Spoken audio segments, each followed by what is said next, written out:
I wrapped up breakfast, gave Jean a quick kiss goodbye, and headed out the door to start my day. As I was halfway out, Jean's voice rang out from the kitchen. "Hey, don't forget, we're supposed to have dinner with Pat and Andy tonight. Try not to be late, okay?" "I remember," I called back, not slowing my step. I'd already arranged for Mom to take the kids overnight.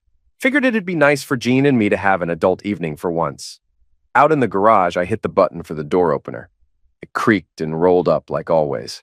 I backed the car out slowly, pulled to the curb, then reached for the remote to close the garage. Clicked it once. Nothing. Clicked it again. Still nothing. I tried a third time. No dice. Muttering under my breath, I parked, got out, and headed back inside. I knew I had some spare 9 volts downstairs, and usually when the remote acts up, it's just the battery. Crossed the garage, opened the door back into the house, then froze in place. Jean's voice floated down the hall. She was laughing, light and carefree, on the phone. "The idiot's finally out the door," she said, her voice low and smug. "Can you stop by before work, or are you on a tight schedule?" A pause. "We're still good for dinner, right?" God, I love those moments. Sitting across from Frank and Pat, all sweet and normal, while you and I just served them another nice little helping of lies. Another pause. Then, "All right, love. See you in about 15. Click. The phone went quiet. I stood there in the doorway, heart hammering in my ears. The heat rose up in my chest like a wave. Every instinct in me wanted to storm in, flip the table, and scream in her face. But another voice in my head, quieter, colder, cut in. "Don't be an idiot. Not yet. Not until you know exactly what's going on." I eased the door shut, walked back to the car, and drove off, silent and seething. Didn't take a genius to figure out who she'd been talking to. "See you in 15? It had to be Andy, Pat's husband, Jean's best friend's guy. As I drove, the gears in my brain turned faster than the tires. I wasn't about to make a scene without having the full picture, so I started putting a plan together. First stop once I got to work, my office phone. I called up Alan Audette, closest thing I ever had to a brother. We'd grown up side by side. These days, he ran a private security firm. My dad helped bankroll it when Alan came back from the service. When he picked up, I skipped the small talk. "Alan, I need a favor. I think Jean's cheating. I need confirmation." There was a beat of silence. Then he asked, "What do you want me to do?" "I need someone in the house tonight. I'll keep her out for a while. We're having dinner with the 2 people likely involved." "I'll stop by and pick up the spare key," Alan said immediately. "And Frank, I'm real sorry. I always thought you and Jean were the real deal." "Yeah, me too," I replied, my voice flat. "You gonna be able to sit through dinner without choking the guy?" he asked. "Barely, but I'll manage," I said. "You just need to play it smooth tonight. Act your part. Gather the evidence, then hit back hard," he said. "Easier said than done," I muttered and hung up. I grabbed a legal pad and started sketching out a step-by-step. First item, intel. Covered that by calling Alan. Second, secure the financials.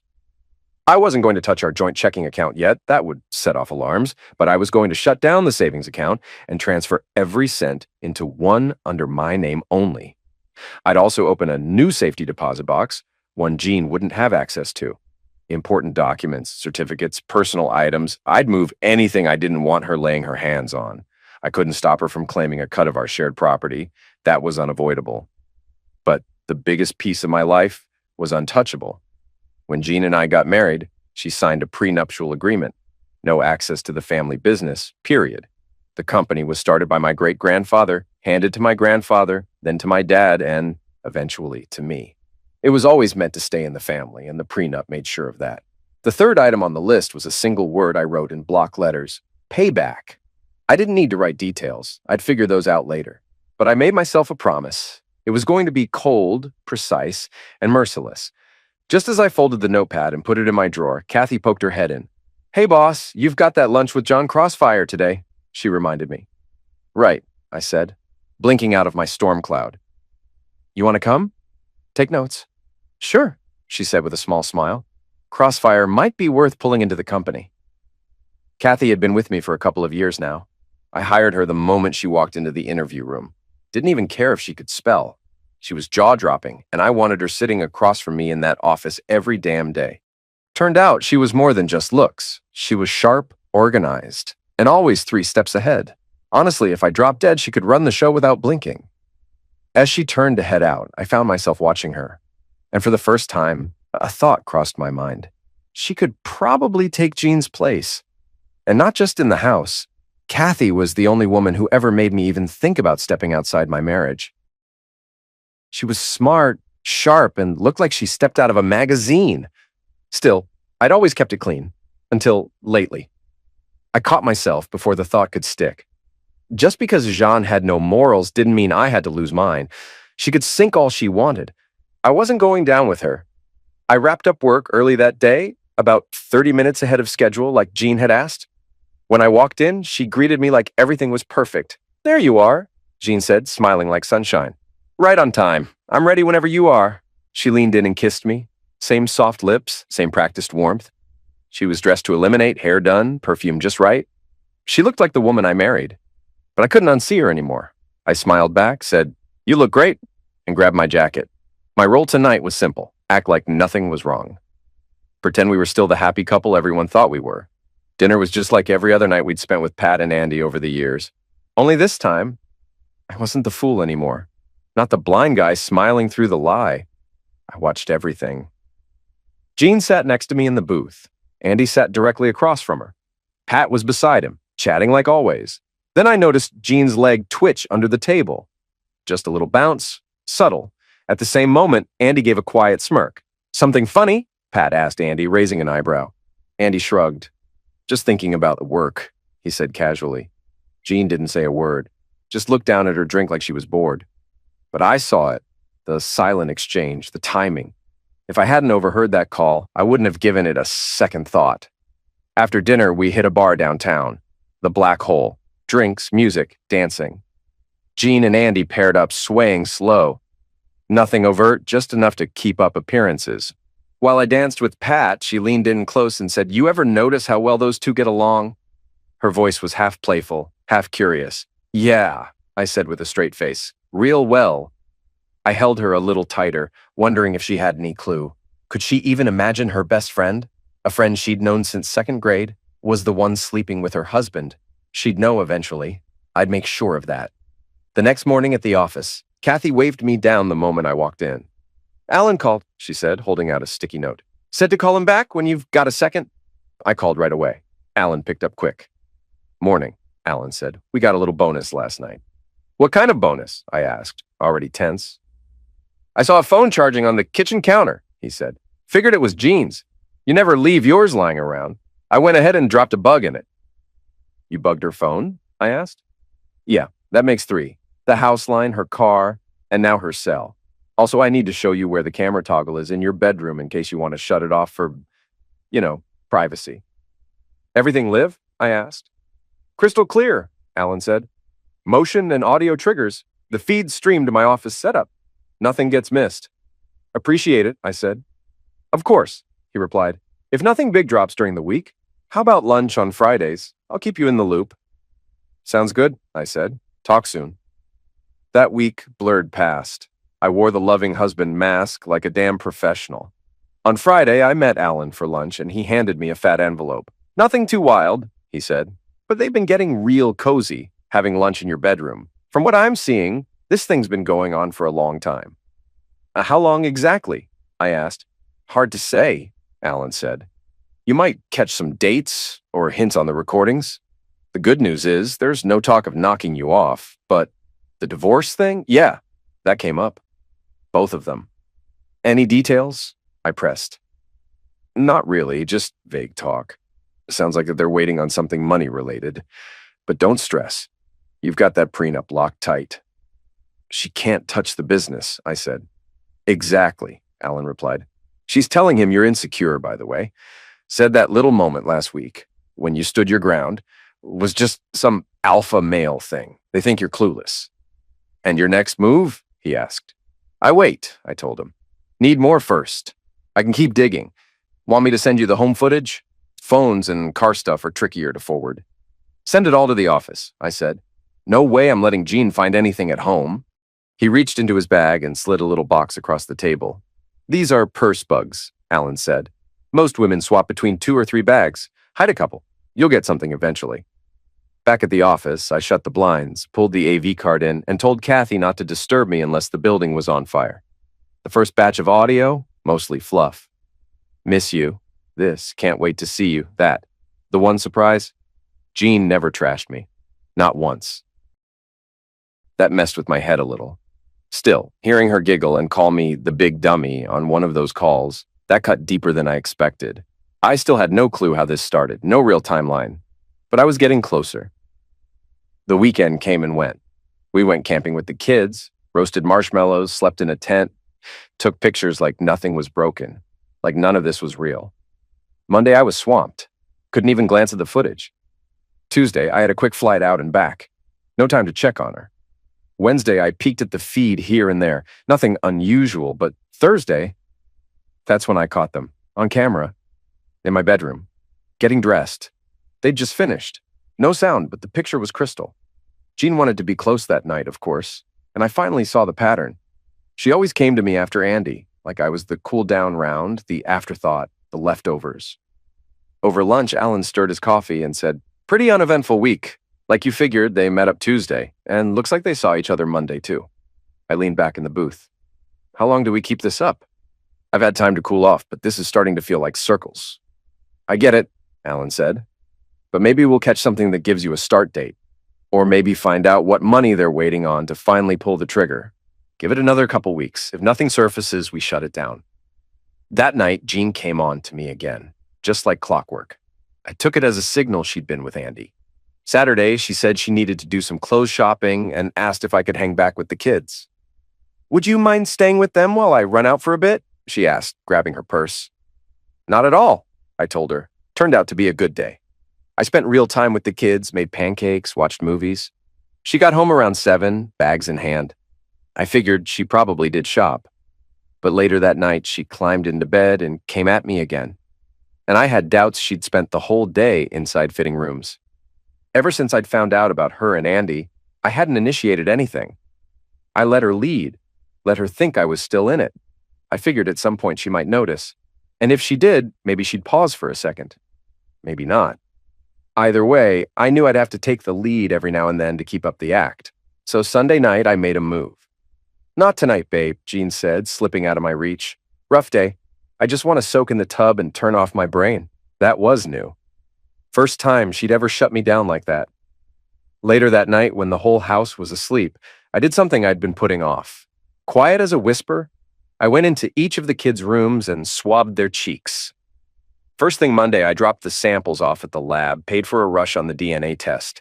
That evening, Jean got affectionate again, and I had a good guess why. Next morning, Alan called me up. "We've got something," he said. "They met yesterday. You're going to want to see this. I'll send it over at 10:15. I grabbed the disc when it arrived and headed to the conference room. Fired up the AV system. The video wasn't much to look at, just the two of them getting dressed. But the audio? Gold. Jean yanked her shirt over her head, tossed it on the bed. "How much longer we gotta drag this crap out?" Andy didn't even look up. "Same as before. Pat ain't touching that trust fund till she hits 35. We still got, what, 2 years?" Jean flopped down on the edge of the bed. "Any news from your end?" Andy scoffed. "Frank's daddy's still sitting on the throne like he's king of the damn world, ain't handing over nothing." "That old fool's got more gas in the tank than Frank ever did," Jean muttered. Andy rubbed his jaw. "Yeah, until you can grab a chunk of that company, we sit tight and wait for Princess Pat's payday." Jean lit a cigarette, took a long drag. "Why don't we just blow this crap up now? I file, grab full custody, stay in the house till the kids grow up, squeeze them for alimony and half the assets. We still come out fat." Andy's voice dropped. "I ain't leaving $5 million on the table, Jean. We waited 6 damn years. We're 20 months from the prize. Don't lose your head now." Jean exhaled smoke slow, eyes narrowed. "Luck like this, don't stick around forever, one wrong step and it all falls apart. I want out while I still got the upper hand." Andy leaned back, arms behind his head. "Then start praying Frank's daddy croaks or retires. If Frank gets the reins, boom, his net worth doubles. And guess what? So does your cut when you bounce." Jean flicked ash on the floor. "Still think we're pushing it? Too much can go wrong?" Andy smirked. "And yet nothing has. We're fine, babe. Don't screw it up now." I hit pause on the video and leaned back, rubbing my jaw. That's when I saw her, Kathy, standing in the doorway. "Sorry, boss," she said, holding her hands up. "Didn't mean to sneak up on you. Door was open. Just came to remind you about your Apex meeting." How long were you standing there? I asked, turning to face her fully. Pretty much since it started, Kathy said. I was going to walk out, but I couldn't stop watching. You've known? For longer than I wanted to, she said quietly. This stays between us? You know me, she said, locking eyes. I'm with you. If you were in my place, what would you do? I asked. Anything you needed, Kathy said. Say the word. Thanks, I said. I pulled the disc from the tray and stared at it. A plan was forming. It wasn't airtight, not yet, but I could make it work. A week later, Thursday afternoon, I stopped by the lab. Results were in. Both kids were mine. I stood in the parking lot holding the envelope, and everything around me went quiet. That clarity changed everything. It was like someone flipped a switch. I wasn't going for the scorched earth route. I'd go around the back, quiet, precise. I'd make them feel it without seeing it coming. The hardest part would be getting to Pat without tipping off either of them. Luckily, she worked at a company we did business with. I'd used that connection a few times to drop in. I pulled into Milford Manufacturing just after 11, chatted up Marv in purchasing for 5 minutes, then walked down to Pat's office. Lunch with me today? I asked, trying to sound normal. Sure, she said, a little surprised. Where to? I smiled. You'll see. Her eyebrows knit in confusion when I pulled into our office parking lot. Wait, aren't we eating? She asked. We are, I said, just not the way you think. Inside, I led her straight into the conference room. I turned to Kathy on the way in. No interruptions, no matter what, I said. She gave a single nod. I closed the door behind Pat and looked at her. I hate that I have to do this, I said quietly. You might never speak to me again after this, but I can't keep it to myself anymore. Pat looked confused. What are you talking about? Because messengers never last long, I said, especially the ones carrying this kind of news. She blinked. Messenger? Yeah, I said. I'm the one bringing the bad kind, the worst kind. I slid a disc into the player. The screen lit up. There they were, her husband, her best friend. Pat's face went blank. This has to be a joke, right? I shook my head slowly. Then I changed discs. I've got 3 weeks of this. I wouldn't have told you if I didn't have to, but yesterday changed everything, and you deserve to know. I handed her the disc Alan had given me, the one with the conversation. Pat just stood there, eyes locked on it, face hard. Didn't blink for a good 10 seconds. Then her voice cracked low, like something finally snapped. That miserable piece of crap, she muttered. That lying fool, I should have seen it. She shook her head like trying to make sense of it. Her hands were clenched tight. And her voice dropped even more. Jesus, I would have taken a damn bullet for that woman. No questions, just bam, without thinking. Then she broke. She dropped her head into her hands and started sobbing like her whole world had cracked in half. I wrapped my arms around her, trying to steady her. There was no fixing what I'd just broken open. I knew exactly what she was feeling. I'd been there myself. This is brutal, I said softly. I know. But now comes the real question. What are we going to do with this? What are you going to do? I exhaled, then admitted, I was thinking about just writing it out, letting it all slide until the kids are grown. If I leave her now, she'll get primary custody, and I'll be the dad who gets weekends. Meanwhile, that fool Andy gets to play house with my kids. Pat looked up at me, confused. Wait, what does this have to do with me? I met her eyes and said, once I heard what they were planning for you, I couldn't sit on it anymore. I had to tell you while you still had time to act. What are you talking about? She asked slowly. You've got nearly 2 years before that trust kicks in. I don't know what your heart wants. Maybe you still have feelings for that lying piece of trash. But now you know what he's doing behind your back. That video gives you a head start. If you file before the money shows up, he doesn't get a cent of it. She shook her head. If I divorce Andy, then Jean slides in officially? And you can't act like you don't know anymore? You'll lose the kids. Maybe, I said, or maybe not. What does that mean? She asked, suspicious. It means if you don't touch the stuff I've already gathered, Jean won't know I figured it out, I explained. We hire a PI, track Andy's next move. The second he and Jean meet again, we let the investigator tail them and gather more proof. You hit him with it. I paused, then added, and you can tell Jean you're not going to tell me anything because you don't want to hurt me or the kids. That keeps my cover intact until I'm ready to burn her down. Of course, I said, shrugging. there's always a chance that won't work. Maybe she says screw me and leaves anyway. Or maybe she shows up crying, begging for another shot, blaming stress or whatever. If that happened, I'd probably play along, I said bitterly. At least until the kids were old enough to leave. I leaned back and sighed. Truth is, I don't know how long I would have kept quiet if I hadn't heard what Andy had planned for you. Pat looked at me. How did you even catch them? I told her about the phone call I'd overheard, how everything unraveled from there. She rubbed her temples. God, I just wish I knew when it all started. I caught something on a clip. Said 6 years, I told her. Pat clenched her fists. 6 years? That lying, backstabbing witch? Pretending to be my best friend while screwing my husband? She checked her watch and stood up. I've got to get back to the office, but I'm hiring a private investigator. I'll be in touch. I nodded. If I find anything new, it's yours. The next few weeks rolled by quietly. Twice, Jean asked me to watch the kids while she ran errands, and both times she was all over me in bed later that night. In those 3 weeks, we only slept together twice when she hadn't seen Andy that day, and those times, I had to initiate. Each time she hesitated, said, I'm not really in the mood. And each time I replied, guess I've got to tap into that alpha side again. Then she gave in. By the 3rd week, I got the call I was waiting for. I've got what I need, Pat said. Turns out you were right. They've been sneaking around on weekends. My guy didn't get footage from inside the motel, but he got them kissing, hugging, holding hands. Even caught him going in and out of your place. Got some clear shots through your living room window, too. I'm seeing a lawyer this afternoon, she added. Once I get the subpoena, you're probably going to hear some fun audio. And with that, it was time for my next move. That night at dinner, I set the trap. We need to talk about money, I told John. Business is rough. The economy's squeezing us. They cut my pay by 1/3. We're going to have to make some adjustments. She looked concerned, but didn't say much, just nodded. I called the bank, I continued. We might need to take out a second mortgage. It's tight.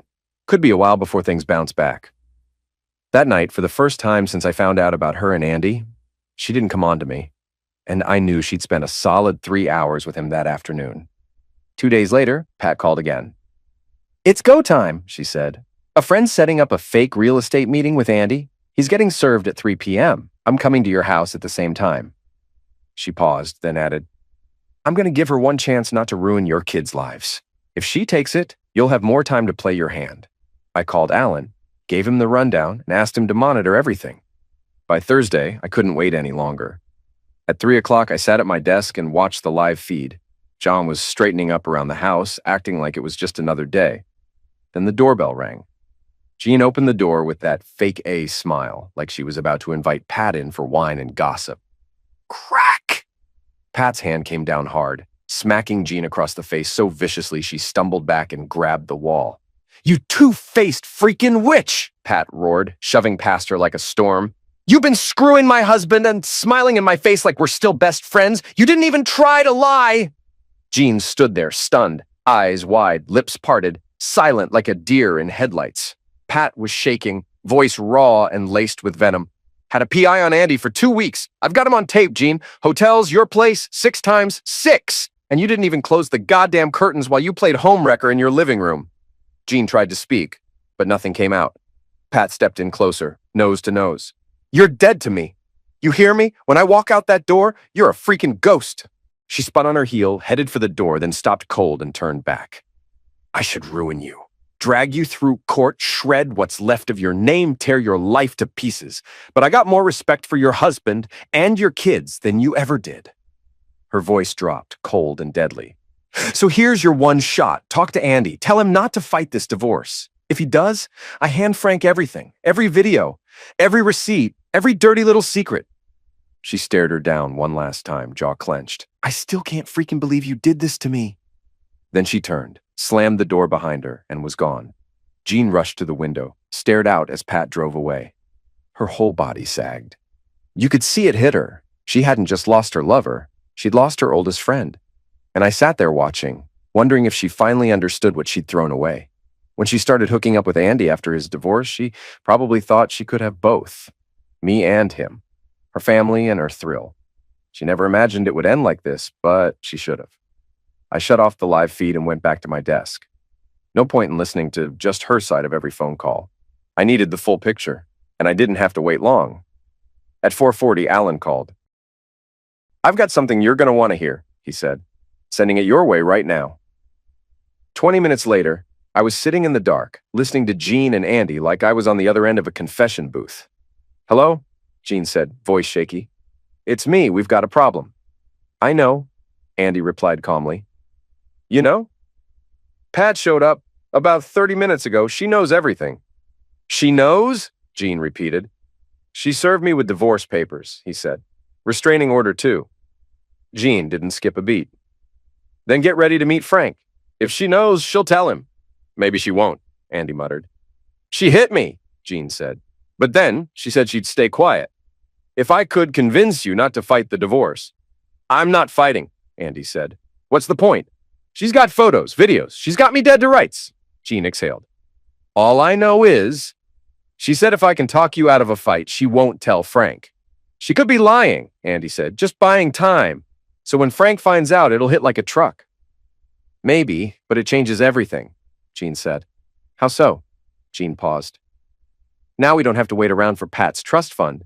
Now we focus on how to bleed Frank for every dollar we can." "Won't be easy," Andy warned. "Rob told me Frank's paycheck got cut. Sounds like the company's hurting." "He's talking about refinancing the house," Jean added. "Bank meetings, cash flow problems." Andy sighed.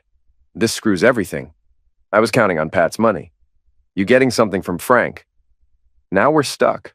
I barely make enough to keep my car," he said. "Real estate's tanked. Listings are dry." Jean's voice lowered. "I guess I'll have to stay with Frank for a while, until something changes." "Call me later," Andy said. "Can I see you tomorrow?" "I'm not sure," she answered. "Without Pat's money, I've got to hustle. Start pushing listings again. Things aren't like they were." "We'll figure it out," Andy said. "Just give me some time." I shut the disc off and grinned. Game on. Alan had always said he had contacts, guys who didn't just skirt the line, but stomped across it for the right price. So I called him up. "I need a favor," I told him. "It's doable," he said. "Give me a couple of hours." 3 hours later, I was sitting in the back room of a dive bar on the east side, sealing the deal. It cost me $2,000, worth every cent. After that, I rang Pat and gave her a heads up. Then I drove home. Knowing Jean hadn't seen Andy that day, I decided to test the waters. "Not tonight, Frank," she said as I reached for her. "I've had a rough day." I sat back and looked at her. "You know what? I'm done begging. Keep it. Let it collect dust." I grabbed a pillow and headed down the hall. Slept on the leather couch in my office. I'd return to our bed the next night, but Zex with Jean, that was done.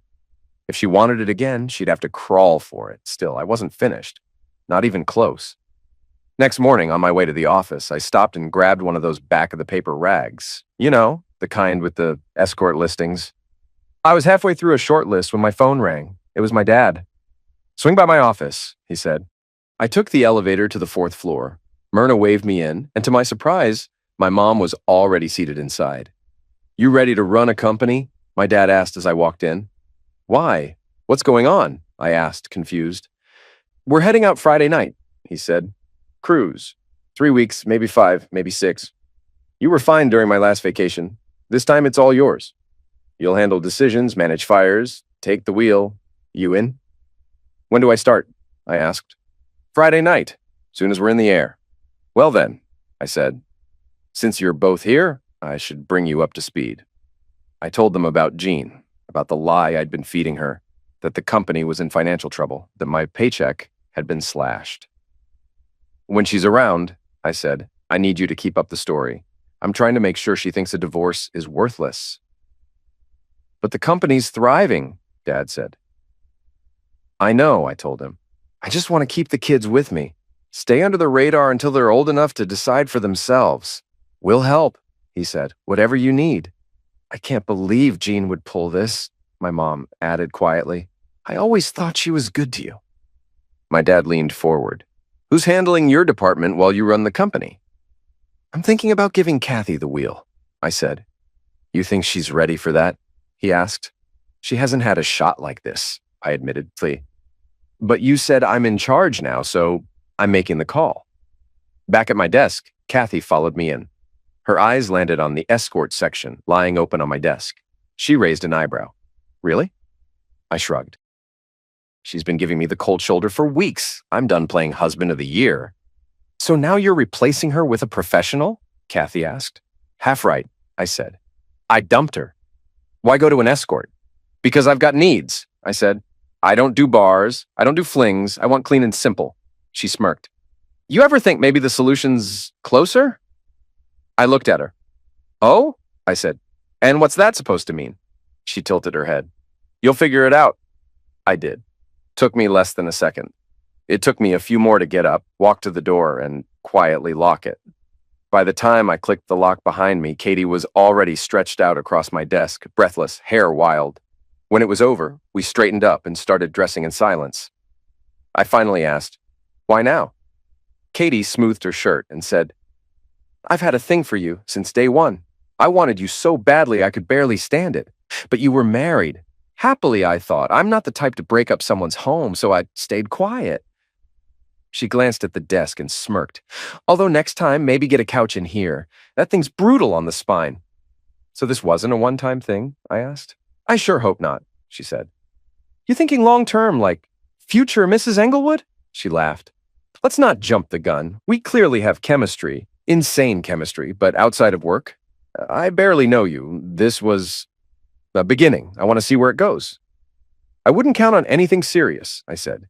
It might take a decade to legally shake the current Mrs. Englewood.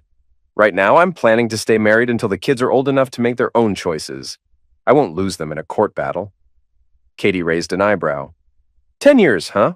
Should be enough time to figure out if we're compatible or not. When can we do this again? I asked. She grinned. Not here, that's for sure. And I've got a few things to clean up in my personal life before we move this somewhere else. Besides, you're about to be a little busy. Busy with what? I asked.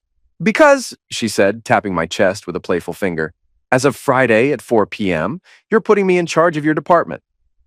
I explained the upcoming transition, how my parents were heading out and leaving me to run the company. Katie just blinked, stunned. You really think I can do this? She asked. I wouldn't be giving you the shot if I didn't, I told her.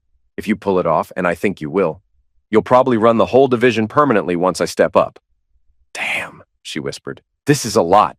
You're gonna ruffle feathers, I added. Some folks think they've earned it just by sticking around, but none of them have your fire. Handle your business and I'll have your back. Katie went quiet for a second, then smiled and said, You've never been to my place. Want to see my art collection?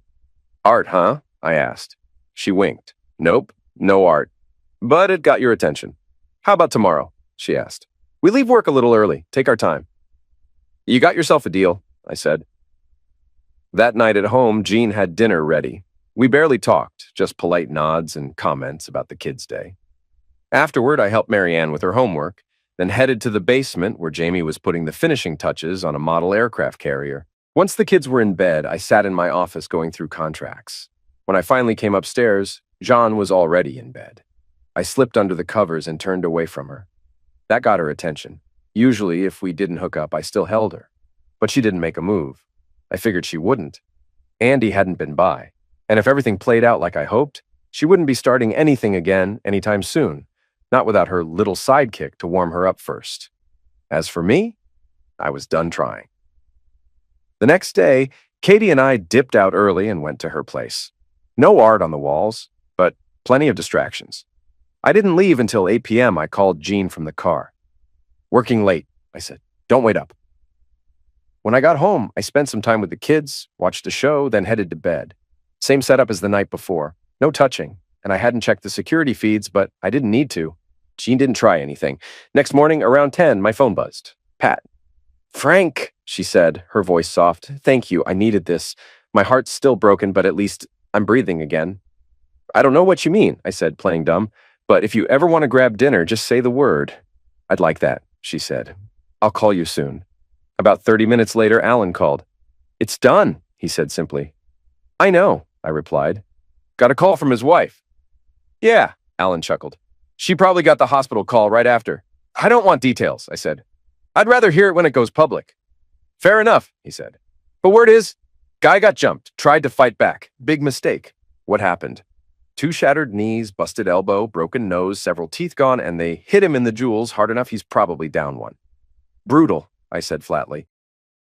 Tragic, Alan replied, laughing. Total tragedy. That night at dinner, I casually said, I saw Pat today. Jean's fork paused midair. I stopped by Milford, I continued. Chatted with purchasing, grabbed dinner with Pat. Invited her and Andy to a barbecue Sunday. Jean stayed quiet. She didn't mention she kicked him out, I asked. I thought I did, Jean said quickly. Must have slipped my mind. I just don't get it, I said. Pat's amazing, smart, funny, beautiful. And Andy cheats on her? I'd love to know what he thought he was getting. Jean said nothing. She said no to the barbecue, I added. First time she's ever turned down an invite. Must be hurting bad. She say who the other woman was? No, I said. She couldn't even talk about it.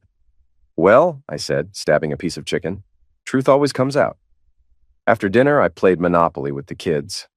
Later, I cracked open a book and read until it was time to sleep. Jean climbed into bed after me. She tried to snuggle close. I turned away and muttered, "Good night." That morning, I told Jean some guy from TPM was flying in for contract talks. Said I'd probably grab lunch with him. Don't wait up. Total lie. I took Kathy to dinner, then dessert, her place. A lot of dessert. Friday, I met Alan for lunch. He handed me a CD. Not much, he said. Like a dozen calls. She kept begging him to come over. He blew her off every time. Last 2 days, radio silence. She called the office, his cell, nothing. Guess now she knows why. I told her this morning he's in the hospital. Alan smirked. Said Pat must have tipped off the other woman's husband, dude snapped. Not far from the truth, he added. Husband was behind it. We both laughed. So what now? He asked. That's Jean's move, I said. I'm not telling her I know. I'll live with her till the kids turn 18. Then she's out. Or maybe she walks first. Wasn't happy enough to stay loyal. Might not be happy enough to stick around. If she tries to screw me, I've got the audio, the video. She'll sign the divorce papers I want, or it all goes public. No clue how it ends. Just gotta wait. Well, good luck, Alan said. Want me to pack up the gear? Leave it. Keep watching. If she does anything wild, I want to know. If not, see you next Friday. Later that day, I met with my dad. He caught me up on the business. At 5 o'clock, he stood up. It's yours now, Frank. I'll pop back when your mom kicks me out, which might be never. After he left, I called my old office, asked Kathy to stop by. Myrna was gone, so no one would notice. Plus, I was the boss now. She was a department head, looked normal. She walked in. You called, boss? Yeah, something's missing in here. Thought a woman's touch might help. She glanced around. The walls are kind of dull. That's it? I said. That's your big idea? She shrugged. I'm disappointed, Kathy. The real issue is, I grinned. You've never been on that table. She smiled, started undoing her blouse. At home, Jean looked tense. Her lover's in the hospital. She had to be thinking, if Pat did that to Andy, what might she do to me? I played dumb. After dinner, hung with the kids. We planned a trip to the amusement park for tomorrow. That night, Jean got in bed without a word. I followed. No touching, no nothing. Next morning, she bailed on the park, said she felt sick. I took the kids, we had a blast. Came home, she wasn't there. Showed up later with pizza. Didn't feel like cooking, she said. Still sick, going to bed. The next 5 days, cold, civil, like roommates. Only talked about dinner, chores, trash. Friday lunch, Alan gave me another CD. Nothing big. She visited him in the hospital. No video, just audio. She cried leaving. They're worried. Didn't think Pat'd go nuclear. They were guessing who did the damage. He grinned. Good news, maybe. He told her they're screwed if she doesn't get some money from you. He lost his health coverage. Wife dropped him. Now he's broke, in pain, and uninsured. Jean cried a lot at home, but that's it. I don't think she's getting a dime. Tonight, I said, I'm telling her we're cutting the household budget by 1/3, or she can give up her car, her pick. Already told her my pay got slashed. More cuts coming. How long you keeping this up? Alan asked. As long as she stays, she can walk, but I'm holding out till the kids can choose where to live. Good luck, Alan said, again. Back home, I didn't waste time. You talked to Pat? I asked. Jean didn't even look up. No, I frowned. No? You're glued to her damn phone calls every day. She's probably falling apart over Andy. She needs space, Jean snapped. I know her better than you do. Yeah, cool. Doesn't matter. We've got our own shitstorm. Budget's getting cut by 1/3. Her face twisted. That's not even possible. It is, I shot back. Lose the car, bam. There's a third, insurance, gas, lease, gone. I need that car, she said, voice getting sharp. Then cut somewhere else. We don't make what we used to. Grow up and deal with it. She blinked like I'd slapped her. I don't get it. That's when I lost it. Jesus, John, we're not living in some fantasy anymore. We're broke. This is real life. Quit witching and pray the company doesn't go under next. I stormed downstairs. Needed space. Needed air that didn't reek of denial. Came back an hour later. What's for dinner? I asked, calmer now. Jean barely looked at me. Thought we could go out. I barked a laugh. Go out? Go out? Were you even listening earlier? Her arms crossed, stubborn. I stepped in close. Budget, Jean, say it with me. Budget, budget, budget. Welcome to the new normal. She ran off crying. I smiled, started making dinner. Dinner was simple. I called the kids in, we sat down, talked about school, cartoons, the usual. They asked where Mom was. She's not feeling great, I said, resting upstairs. After we cleaned up, I played with them a bit, roughhousing, reading, got them to bed. Then I went up. Jean was sitting on the edge of the bed, scrolling her phone, eyes red but defiant. You didn't have to come at me like that, she said, not even looking up. I crossed my arms. No, I didn't. But you pulled that, oh, let's eat out crap right after I told you we're on fumes. That told me you're still living in some fantasy. She finally looked at me, mouth tight. I just wanted a break, okay? One damn night. And I want a damn time machine, Jean, but here we are. I stepped closer. We got less money. That's not a debate. That's fact. We cut back, or we go under. Silence. Just the low hum of the fan. So I'll say it once more, I continued. It's the car or the household budget. Pick one. You've got till Sunday night. And if I don't, I met her eyes, cold. Then I'll make the call for you Monday morning. No discussion, no second chances. I slid into bed, turned my back to her, and smiled. I knew she'd choose the budget over the car. Still, part of me hoped she'd drag it out till Sunday, then I'd take the car Monday. Next morning, she was quiet at breakfast. I acted normal, chatted with the kids. What do you guys want to do today? I asked. No answer. How about the park? Jean, thinking I meant the amusement park, jumped in. I thought we were watching our spending. Perfect setup. The park's free, Jean. Swings, slides, jungle gym, no charge. Spent the afternoon at the park with the kids. Came home, knocked out some yard work. Dinner went fine. Kids were beat. Jean didn't say much. After dinner, I watched some TV, then headed to bed. She was already under the covers. Maybe asleep, maybe faking. Either way, it worked for me. Sunday morning, I told her I had to stop by the office, go over numbers, find ways to cut costs. An hour later, I was already knee-deep in Kathy. She kept whispering, "Do your best," in my ear. I was giving it a solid shot. That night, Jean finally spoke up. I'll keep the car. I'll figure out where to cut back. She was calm, which told me she wasn't happy I called her dead the other night, but not mad enough to start a war. As long as she stayed chill, I didn't have to pretend to want her. Monday morning, I hit the bank, opened a new account, just in my name, switched my paycheck over, then set it to send 2/3 back into the joint account, just enough to keep things looking normal. That afternoon, Kathy and I met some folks from Matheson Manufacturing at the Hilton. After the meeting, we went upstairs, spent an hour debriefing before heading back to the office. Just before I clocked out, Alan called.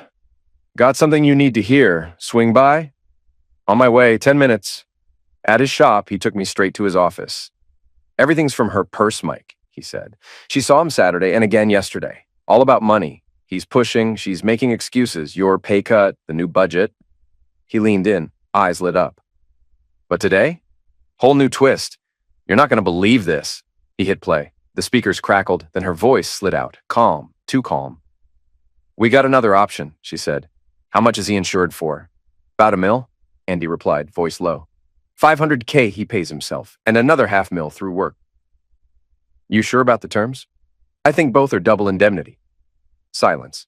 Then her voice came back, cold, calculating. So if he kicks it in an accident, that's $2 million. Exactly, Andy said, no hesitation. We need him dead then, clean, fast. How do we even do that? He asked. She paused. We'll figure it out. Maybe your bright idea sparks something in me. Alan hit a stop on the recording. I'll send you the whole thing later, he said, but you needed to hear that part now. I just sat there, quiet, then said, yeah, this changes everything. The Russians called it wet work. Right then, I really wished I had someone like that on speed dial. Alan watched me, grabbed a pen, and scribbled something on a notepad. He slid it over, 20,000 each. I picked up the pen, added one word. Andy pushed it back. Do it, Alan smiled. Done. That night, I tried to keep it together, chatted with the kids at dinner, helped with homework, watched The Lion King. After the movie, tucked them in. Jean was already in bed, waiting. Back in the day, I'd have been all over that. Now, I just stared. Got in bed, rolled over, faced the wall. 5 minutes later, she got up, wandered around, came back, slid under the covers, didn't say a word. Fine by me. I barely slept. Got up early, dressed, left before she woke. IHOP for breakfast. Office after that. At 10 a.m., I called Pat. Lunch, over taco salad, I told her, I'm going to tell Jean about her and Andy. She didn't even flinch. I know you don't love her, but what about the kids? I think I'll keep them, I said. Jean's too into her comfy life. Andy can't give her anything. She'll fake it. She'll stay. And if she doesn't, I've got leverage. Oh yeah, what kind? All the video, all the audio. She doesn't play along. The world sees what she really is. How's your divorce going? He's not fighting. It'll be done in 3 months. We said goodbye. I went back to work. Told Jean I'd be working late. Took Kathy out instead. Ended up at her place. Dessert was sweet. Got home around midnight. Jean was out cold. Next morning, same deal. Up early, gone before she opened her eyes. That night, she was crying. I found out why when Alan called.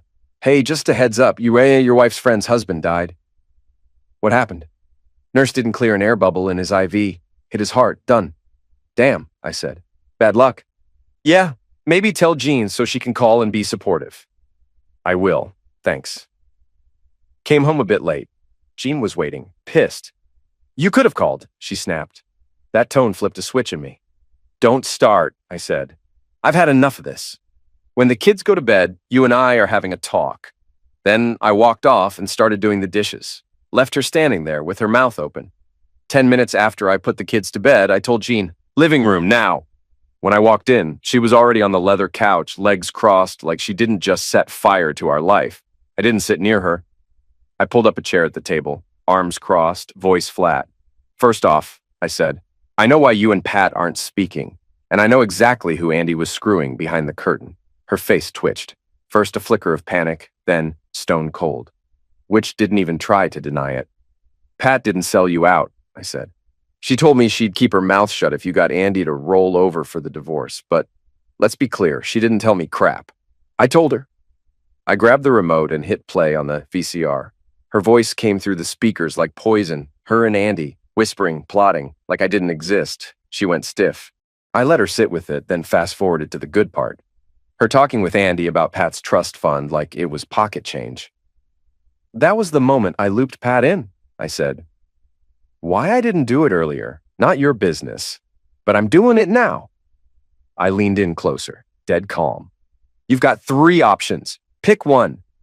Option 1, you pack your crap and you're gone by sunrise. I file.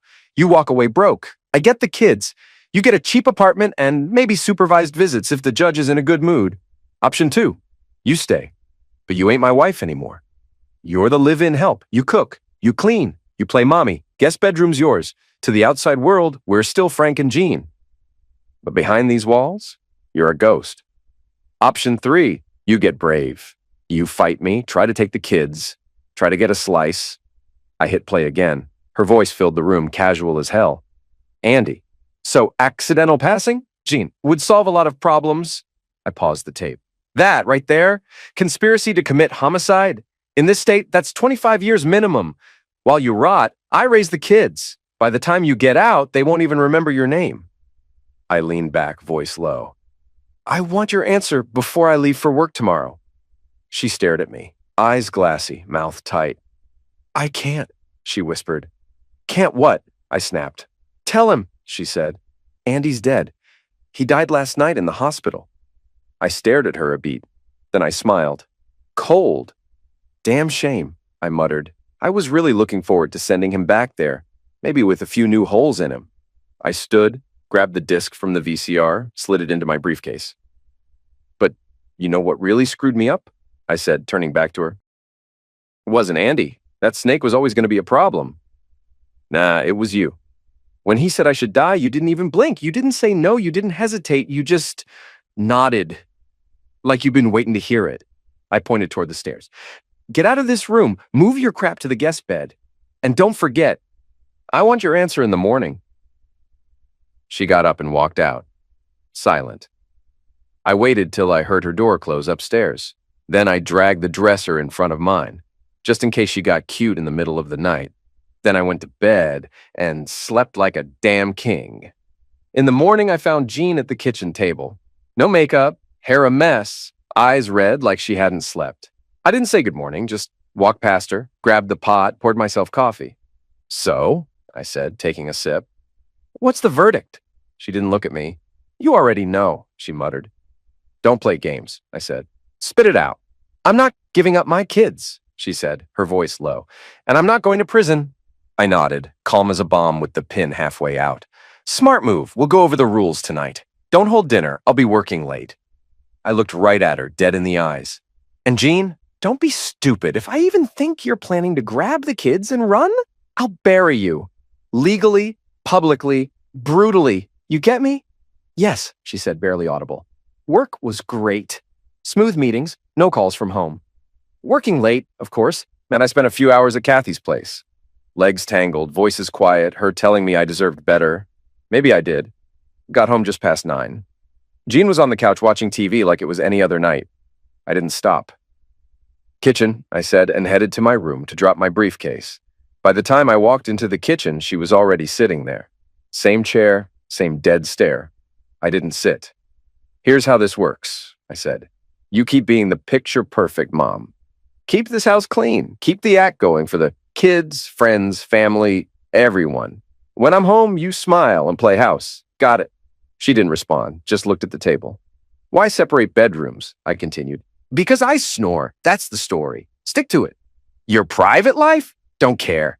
Just keep it in the shadows. You ever bring a man into this house again, even as a whisper, and it's over. I'll ruin you. You managed to fool me and Pat for 6 damn years, and so keeping it quiet shouldn't be a problem. I stepped closer. You follow the rules? You keep the perks, credit cards, bank access, the car. You lose me as a husband, but let's be honest, you never gave a damn about that anyway. Finally, she looked up. How long does this circus go on? She asked. Until the kids are grown, out of the house, then what? You toss me like trash? I shrugged. Who knows? 10 years is a long time. People die, people disappear. Anything can happen. She narrowed her eyes. What if I say screw it? Option 1, walk. Then walk, I said. And here's a bonus deal. $5,000 for every year you stay. You give me 5 years of peace, I'll buy you a new car to drive away in.